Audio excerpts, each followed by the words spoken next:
If the banks lived by their own advice, which is save money, the banks would be losing money. When you go and deposit $1,000 in the bank, that cash that you deposited is a liability for the bank. An asset is something that puts money in your pocket. A liability is something that takes money away from your pocket.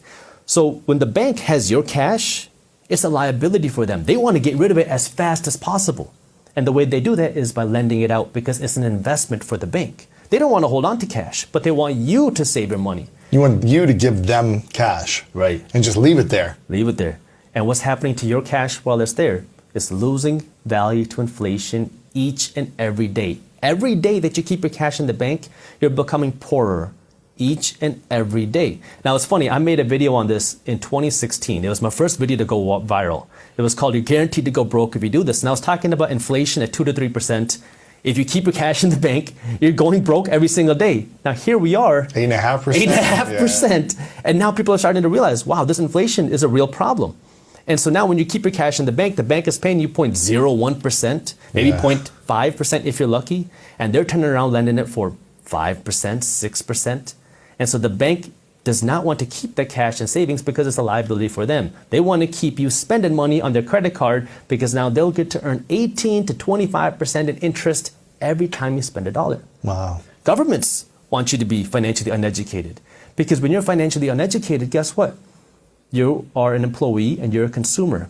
Who pays the highest taxes? Employees and consumers. Everybody knows that rich people don't pay taxes. It makes people angry, but a lot of times we don't understand why. Right. And we get angry at the wrong things and the wrong reasons. Yeah. But the more you make as a business owner, until you're like uber rich, I feel like you're spending a lot on taxes. You are. And you know what? And there's a lot of things that you can do legally to pay less money in taxes. And there's different ways that you can invest your money to pay less money in taxes. So I'll give you a couple examples. Yeah. So let me start with this. Tax avoidance and tax evading are two similar words with two very different outcomes. This is one of the first things that you learn in law school. Tax evading is illegal. Yes. You go to jail. Yes. Tax avoiding is legal, and then you get hated for doing that. But this is the way it works. But you're playing within the rules of the system. And if you learn the IRS code, it's a rule book. Mm-hmm. And the people who understand the rule book are the people who have the money to hire the good accountants and the good attorneys. But you're not an accountant, but have you studied the I have studied a lot of tax law. Really? Yeah.